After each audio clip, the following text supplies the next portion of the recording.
gentleman may have a question. Yeah, sure. I just have one question. Seeing as you seem to want to take this very literally from the book, from the text. Can you speak into the mic? Can you hear me? Yeah. If it's ambiguous about him dying, exhale versus final breath, if you're going to fine-tune it to that degree, then I think what we can both agree on is thereafter they bury him. Yeah? I would say no. You would say, Right. hang on. Sorry. If you're going to take the text that literally, there's no ambiguity about the fact that they bury his body. No, I agree with that point. Okay, so therefore, big picture, Yeah. forget the small print on expire versus last breath. Yes. To me, if everyone around him decided to bury him, Yeah. chances are they thought he was dead. Yeah? No, well, this is the way I approach the New Testament, right? It's just Right. that question. No, Would yeah, you- I will address Would you it. agree with me that if a bunch of people bury somebody else, they No, probably think I'll address the point. Right? There were two Jesuses at the crucifixion. Jesus Barabbas and Jesus. They buried one of them. And if you look at the gospel narratives, they go from Jesus on the cross and then they move to Pontius Pilate, that discussion, and then they come back to Jesus. So, hold on, let me finish the point, right? So the question is, I know that they did not bury Jesus because the witness that they're using, Joseph of Arimathea is not a real town or place, a made-up witness to end the gospel narrative. And I think that was added to, numbers recorded. I think that was added because they wanted to bolster the idea that he did die. scared away your focus. Yeah, no, I don't think so. But did I answer your question? Not in any, no offence. Not You in any disagree. believable I know you fashion. disagree, right? But let me put this question towards you, right? Just between you and me. Let's assume that Jesus was crucified and he did die, right? Yeah. So you have I think it's like 10 verses in each gospel that speak about this event, right? The most important event in human history.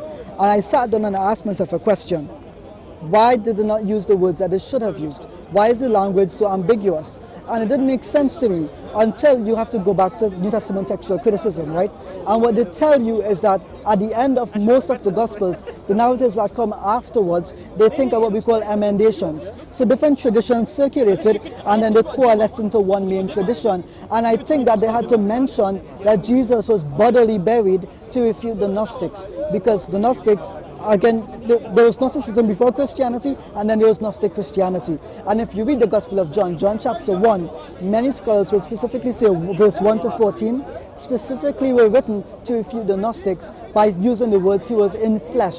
So I believe it's a later development, not from the orthographic text, but from the archetypal text. That my position is a lot more complicated than it seems on the surface, but I have no problem with it saying last breath, right? That means nothing to me. My problem is, why do they then have to continue improving upon the text? Why not just say he breathed it out? Why not just say, use the words as they are? It seems dishonest. And you look, sorry. I know, but you're not bringing any proportionality to your analysis. Your analysis is actually very in-depth, and I like your reference to Gnosticism, which is interesting. But you're not bringing any equilibrium to how you're weighing these things. It has all the smackings of a conspiracy theory, which goes, I know that there's a massive amount of evidence that two planes hit Twin Towers, but there's a tiny incongruity if you look at some side issues, and then you give them equal measure. Now, at some point, you've got to allow for human fallibility, and particularly that interpretations of language and text over 2,000 years or more between different cultures is inevitably open to, besides which you seem to be coming from the presumption that the text is to be taken literally, which to me is inherently absurd. Let me just like continue on that trend of thought, okay? Can you hear me properly? Or is my accent difficult? No, your accent's okay. fine. What's your name? Tony. Tony, nice to meet What's you. your big scale agenda, though? I just heard from the guy that essentially you're a Muslim. Yeah? Hopefully. Okay, fine. And therefore your agenda is to an extent to recontextualize Christianity in a way. Okay. So I have no agenda except one agenda. Everybody's got an agenda. No, but let me explain what my agenda is, right? My agenda is to study this book and the Quran, but my specialty is in the textual criticism of it. I don't really dip my hand in eisegesis or hermeneutics, right? And that's not my expertise, right? So I like the language and the development of the text and how they came into one version, etc. Now, so you don't literally believe in the truth of any of this? I don't believe in the gospel at all. But what do you literally believe? I believe in Islam. I'm a Muslim. Right, so when the guy told me essentially you're a Muslim, yeah, you're coming to this on the basis that the Quran is, no offence, gospel. and the gospel is And not gospel. you know Oh yeah, what I mean? like gospel Gospel truth. is truth. Yeah. And that the gospel isn't gospel, if you like. Yeah. Okay, that is your agenda. Okay, well. That's what's motivating your analysis. Right. Some people may think that, right? But the only reason I started studying this book was because I grew up in a Christian country, in a Christian community. I went to Christian schools. Yeah. And I was told that I need to believe in Christ as a God. I mean, for goodness sake, there are pictures of me circulating where I was one of the 3 kings that visited Jesus. And I play, right? Whoa, that's really loud, right? So anyway, just to make sense of what I'm saying to you, okay? I don't accept this book as true. I agree, however, it agrees with some things historically in some places. But at the end of the day, this is the question that bothers me the most, right? We can discuss the preciseness of language, idiomatic language, whatever the case may be. Yeah. But if God was telling me that his son died for my sins, right, and I must give up my belief in Islam, I want something that's absolutely clear that will convince me of that. And you can say, well, you're just going to give excuses after excuse, right? But in my mind, I want to honestly assess the text. Because how do you think I felt reading the English all these years saying final breath, last breath, giving me that impression he has died, right?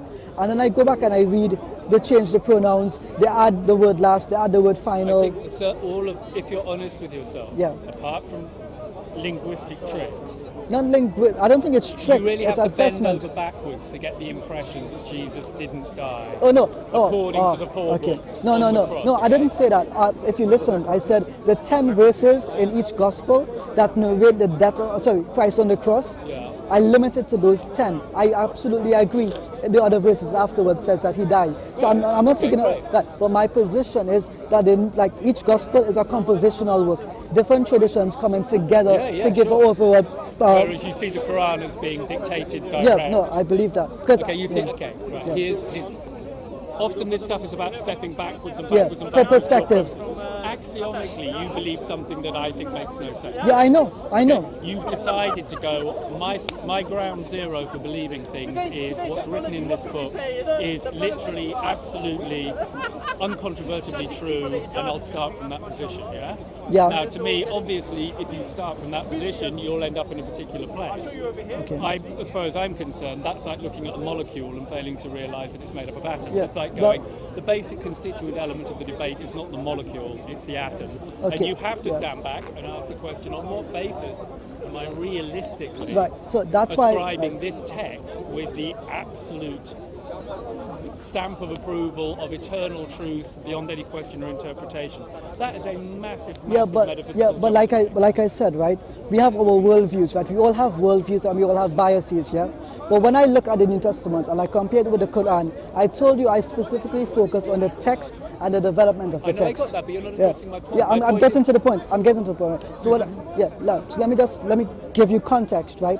So my belief is based on assessing these books, right? I told you when we first started, not too long ago, that I choose to reject this book because I've studied it, not because the Quran tells me to reject it. But you're now, to me, you're somebody who's now going, I've rejected one fictitious text on the basis of another fictitious text.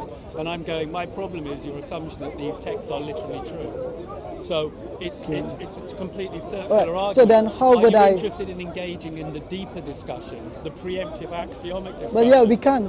Which is whether or not it's wise to be taking books absolutely literally without simultaneously and in parallel critically assessing them. their validity. Okay, so... And that's something I think Islam seems, as a generalization, not all Islam. So what perspective are you coming from? Do you accept the Bible or the Quran? I come from the perspective that you should have basic axiomic No, but do truth. you have any beliefs? Because I've made my beliefs An clear. axiomic is a fundamental underlying truth. For example, the Undisputable, law of gravity, undisputable. If you believe in the law of